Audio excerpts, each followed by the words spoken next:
آپ کی میں نے تقریر سنی، اس میں دو تین چیزوں کا آپ نے تذکرہ کیا، حکومت انہی چیزوں کے اوپر بات کر رہی ہے، صرف طریقہ کار کون سا ہوگا وہ ایک دیکھنے والی بات ہے۔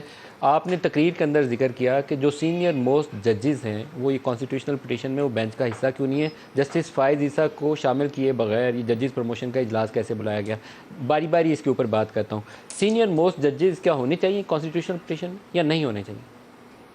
کہ کانسٹیٹیوشنل بینچ جو ہوتا ہے، جو کانسٹیٹیوشنل کیسز سنتا ہے، اس میں جو سینیورٹی کے مطابق بینچ بننا چاہیے۔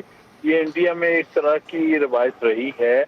ایک چیف جسٹس نے جب توڑی تھی تو 3 سینئر ججز نے اس پر پریس کانفرنس کی تھی، جس میں جسٹس گوگوئی بھی شامل تھے اور کچھ اور تھے۔ تو کیونکہ سب سے سینسٹیو میٹر کانسٹیٹیوشنل کیسز ہوتے ہیں، وہاں پہلے 9 ججز کے پاس لگائے جاتے تھے کیس ایک زمانے میں کانسٹیٹیوشنل کیسز، پھر چونکہ اتنے زیادہ ججز اویلیبل نہیں تھے تو 5 ججز کا انہوں نے کر دیا ہوا ہے کہ جو کانسٹیٹیوشنل میٹرز ہے وہ 5 ججز کا بینچ سنے گا اور وہ سینئر موسٹ 5 جج ہوں گے، چیف پلس 4۔ تو یہ اچھی روایت ہے، کیونکہ تاکہ اس میں کوئی پک اینڈ چوز نہ ہو، کوئی الزام نہ لگا سکے کہ صاحب آپ نے فلاں جونیئر جج کو ساتھ کیوں بٹھا دیا، وہ آپ کے ساتھ اتفاق کرتا تھا اس لیے بٹھا دیا۔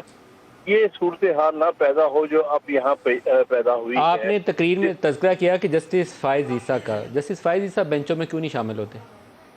جی، کیونکہ وہ سینئر موسٹ جج ہیں، آپ نے چیف جسٹس وہ سینئر موسٹ جج ہیں، پیونی جج ہیں، ان کو کانسٹیٹیوشنل میٹرز میں ان کی شمولیت بہت اہم ہے۔ لیکن وہ کیوں نہیں ہوتے حامد صاحب؟ جی وہ کیوں نہیں ان بینچوں میں ہوتے؟ میں یہی سوال ہے کہ وہ کیوں نہیں شامل کیے نہیں، جاتے ان بینچوں؟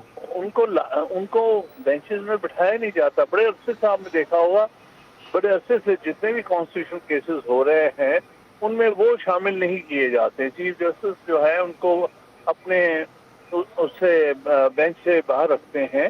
یہ اتنے عرصے سے جو کیسز چل رہے کوئی ہیں اس کی آپ کے خاص وجہ ہے سامنے، سر اس کی؟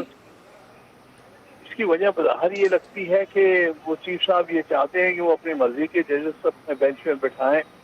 تو پھر سر جہاں یہاں یہ کسی سوال پیدا ہوتا ہے کہ اگر یہاں مرضی ذات کی آ جاتی ہے تو یہ تو انصاف کا ادارہ ہے نا، تو پھر جو تجویز دی جا رہی ہے بار کونسل یا سپریم کورٹ بار کی جانب سے کہ 3 یا 5 سینئر موسٹ ججز جو ہیں وہ بینچوں کا فیصلہ کریں، تو کیا یہ جائز مطالبہ ہے یا نہیں ہے؟ دیکھیے، آج کے کانٹیکسٹ میں جو کیا جا رہا ہے اس کی ایک سیاسی بیک گراؤنڈ ہے۔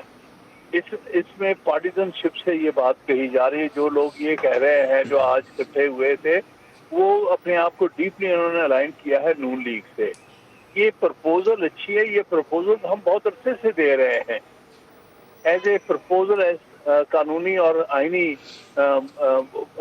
بنیاد پر، لیکن ایک فیصلے کے آنے کے رسپانس میں یا ریئیکشن میں یہ آنی، یہ کوئی اچھی بات نہیں یہ ہے۔ صحیح ہے اس بات پر آپ کی، یہ ٹھنڈے صحیح دل ہے سے بات، بیٹھ کے بات کرنے ہاں کی یہ ضرورت ٹھنڈے ہے۔ دل اور سے کرنے والی بات ہے، ریئیکشن میں کریں گے تو اس کا نیگیٹو امپیکٹ آئے گا۔